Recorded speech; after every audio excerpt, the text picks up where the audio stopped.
दगे लेरक्लबा अखोगी ngमखै अमदि lam करिगुंबा Manipur लेंगांगना सब साबा थौदांग लौबीबा तारगदि इंडियाना म्यांमारदा पिथोकपा ओइथोलोय हाइना सोशल एक्टिविस्ट संजो एहतमना फोंदोरखरे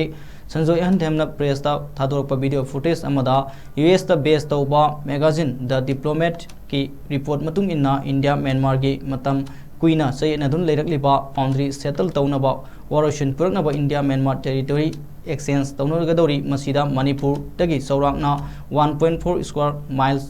हाइबदी चौराकना 4 स्क्वायर किलोमीटर रोम पाक चावबा लमगी सरुक म्यांमारदा पिथोकनबा याना लेरे हाइबा वाफम असि हौखिबा मेगी तांग 16 तगी हौरगा था अहुम फावबगी मनुंगदा डेमोक्रेशन एक्सरसाइज लोइसिनलब याय हाइबा वाफम फोंदोले पाउसिंग मतुंग इन्ना सलिबा अगस्त था असिगी मनुंगदा लोइसिलब याय हाइरी मागना मखा तारादुना मणिपुर से इंडिया सेमद्रिंगैदगी लेरक्लबा मनिंग तंबा निंगथौ पानबा लेबाक हाइबदी सही लिसिंग कयागी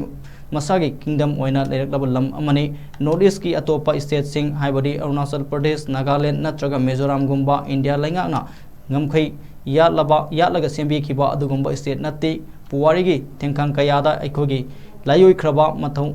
मथौना मरिंगजेल लेख्रबा इफा इपु कयागी थवाई कयागा उनदुना मखोइगी इखेंगतना येकलंबा अखोगी ngमखै अखोगी लमदमनी असिगुंबा लमदम असे 1949 गी सेप्टेम्बर 19 दा इंडियन यूनियन दा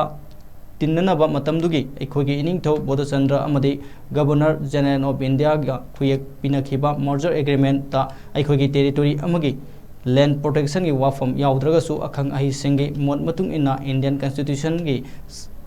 7 शेड्यूल की यूनियन लिस्ट इंटरनेशनल बाउंड्री असी याउजबा तारबसु करिगुंबु मणिपुर गवर्नमेंट इंडिया गवर्नमेंट अकनब वाफम तक्सिंदुना प्री मर्जर की मतमदा लेरंबा अखोगी लम मसेट अमता म्यांमार नत्रगा अतोप लेबाक पिथोप यारोय हाइना अकनब प्रेशर पीरबदी इंडिया म्यांमार टेरिटोरी एक्सचेंज दा इंडिया म्यांमार दा मणिपुर की लम पिथोप करिगुंबा पिथोखिब याबगी वाफम लाक्लबदी मणिपुर मियामगी अकनब इहौ इरांग मिसी मिना यावरक्तुना मणिपुर मई हौना साकनी हाइबा अकनब वाफम मणिपुर लेंगाकना इंडिया गवर्नमेंट मतम चाना थमहौरबदी इंडिया म्यांमार टेरिटोरी एक्सचेंज दा इंडिया मणिपुर की लम मरिक अमफाव म्यांमार पिखिब ओइथोकते हाइबा वाफम थमके मरम असिना मणिपुर लेंगाकना अथुबदा अकनब वारेप लौदुना मणिपुर मियामगी पुनिंगदा लैरिपा अवाबा मिपाइबा असि कोगहनबियु हाइना संजो एहनथेमना लेंगाकी पुनिंग चिंसिलले उत्तर प्रदेश नागालैंड अमसुंग मिजोरम सिदी मतंदुदा असम की हिल डिस्ट्रिक्ट ओइना लेरमगा इंडियाना सिमखैचिना खोइगो ओरो सिमखैचिना खोइगो ओरोना मखोनी मतंदुदा ngमखै यालकांदा दुमानि सेमगिबे स्टेट अमनि अदुगा इखोगी मणिपुर से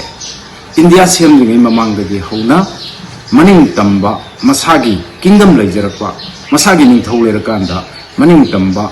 प्रिंस स्टेट अमा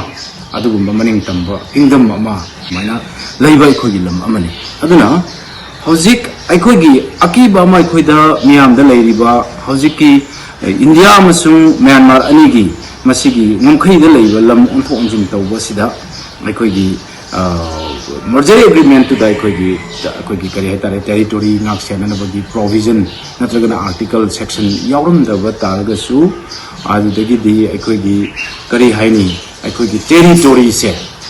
काइबा यारोय मणिपुर की अपुनबा टेरिटोरियल की इंटीग्रिटी से काइबा यारोय हैबसी अखोई मणिपुर मियाम की अकनबा इहो अमसुंग अखोगी डिमांड अखोगी खोलाव ओरगा लाखसु सही यामे अदुना अखंग अहिसिंगी मोड मतुंगिना प्री मर्जर की मतमदा लेरंबा अखोगी बाउंडरी अखोगी लम की सरुक अमत्ता म्यांमार दनि खंगदे अतो अतोपा मफम सिंगा